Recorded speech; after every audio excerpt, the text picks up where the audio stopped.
The movie begins by showing a man named Brian. He is having lunch in a restaurant along with his wife. The two of them appear to be very happy together and are enjoying their time pleasantly. Next, the scene shifts to a second location where an old man named John is seen bursting firecrackers. John's friend Terry asks him how he is and whether the firecrackers are working properly. John replies that sending them is not the problem, but doing it from this side is not the right way. He says that if he sends a message now, no one will question him about it. He adds that nowadays everyone wants guarantees and that he never got any good work after retirement, unlike Terry, who has a good job. The movie then introduces Danny. Danny is approached by a bank officer who asks him to repay his loan. Danny angrily calls the bank people thieves and walks away. All of these men, Brian, John, Terry, and Danny, had grown old. None of them had much money, nor did they have any significant work left in their lives. Later, these friends meet outside the clinic where Brian's wife had passed away. He was deeply saddened by her death. Brian, Terry, John,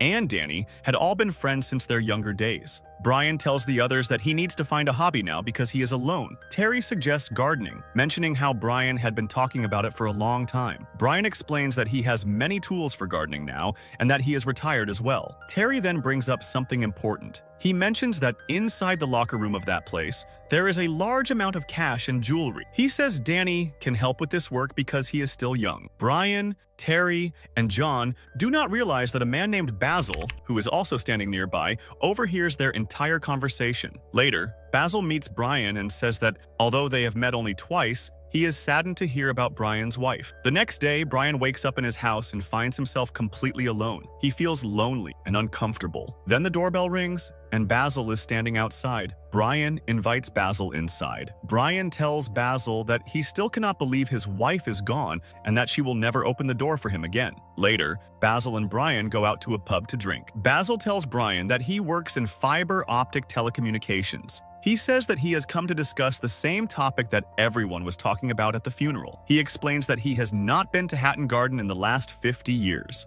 Basil adds that if Brian does not want to be involved in this job, someone else can do it instead. He also mentions that he knows a person who has a key to the office there because he works in that business. Brian asks why Basil didn't tell him this earlier. Basil replies that he was nervous. This entire conversation is about planning a robbery at Hatton Garden. Hatton Garden is a well-known area in London famous for its jewelry business. The plan is to steal diamonds and jewelry worth millions from there. The next day, Brian gets ready and goes to Hatton Garden. The area is filled with numerous diamond and jewelry shops, and there are cameras everywhere. After arriving, Brian asks Basil about the friend he had mentioned the day before, the one who has the key. Basil explains that his friend's husband used to deal in gold, and his office was in that very building. Inside that building, the woman explains that one day her husband was killed. In those days, Brian shows them pictures of Hatton Garden and the office. He explains that during holidays, the commercial companies in the area remain closed, so there will be no one around. They also will not need weapons. Terry complains that there will be no thrill in this job and that it will be boring. Brian replies that it will not feel boring as long as they do not get caught. He adds that there is a monitoring alarm system, but his young friend can turn it off using the key. Brian asks who this young man is and why he is helping them. Basil says that they need him. Soon after, Basil brings the young man to meet all of them. The young man looks at everyone in a strange way.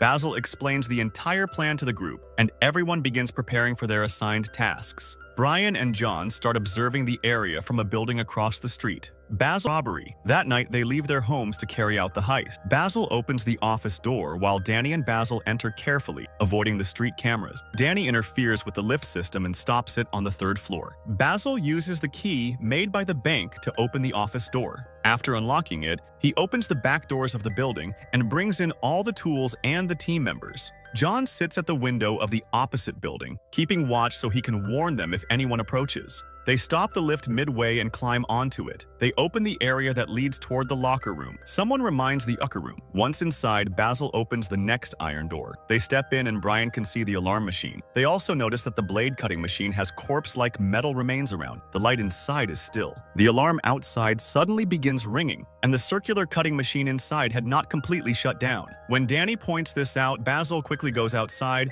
and turns the alarm off. Meanwhile, Brian, Danny, Terry, and the others reach the locker room area and begin drilling a hole through the wall using a large drilling machine. But outside, a police car arrives, uses a machine to test it, and tries to push the cabinet using the pressure from the tool. But their machine malfunctions and stops working. This causes an argument among them as everyone begins blaming each other. They accuse one another of ruining the plan, saying that removing a professional criminal from the plan was a mistake and that the whole plan was poorly designed. Brian stops the argument, and they all decide that they will return later with a new machine. The next day, Brian is at John's house when an elderly man named Billy arrives. John introduces Billy to Brian and says that he works at the fish market and might be able to help them with the job. Brian becomes angry and asks how many people John has told about their plan. He warns that everything will be ruined if too many people know. He angrily declares that he will not return for this job again and leaves. Danny tells the others that Brian said he would not return. Hearing this, Terry says that their work was ruined last night because of Brian's planning. He adds that he is doing all this for himself, not for Brian. Danny and Terry then go to the mall to buy a new machine. He is still with Basil. On the other side, Brian is sitting inside a shop when Billy asks him what he should do to get good money. Billy offers to give Brian 50% of his share. Brian then writes some locker room numbers on a piece of paper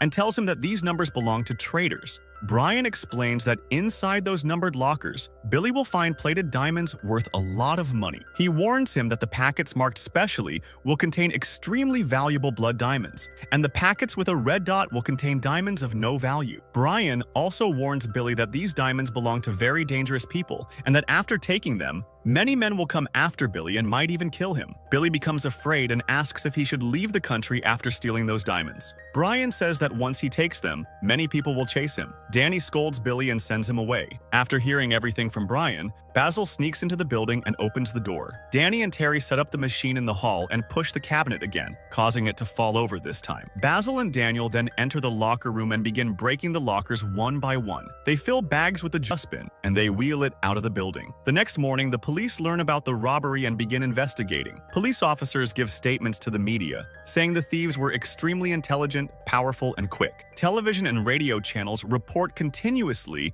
that a robbery took place last night at Hatton Garden. They add that the exact amount stolen is still unknown, but it is believed that the thieves stole around £300 million, making it the largest robbery in British history. An officer comments that the thieves cannot be fools because they must have fled the country already. She says that there is no place in the country where such expensive jewelry and polished diamond situation, insisting that the five of them will divide the loot equally. He even suggests giving a share to Brain because the idea originally came from him. Hearing this, everyone bursts into laughter. Terry teases him, saying, "You wore funny clothes, and for whatever little you did, you can take only that much." Eddie argues back, reminding them that he had the main key and disabled the alarm. Without him, nothing would have been possible. But the rest refuse to give him any major share. They scare him, shouting and threatening him until he panics. In fear, he grabs only a small amount of jewelry and cash and leaves. The remaining men divide the money among themselves.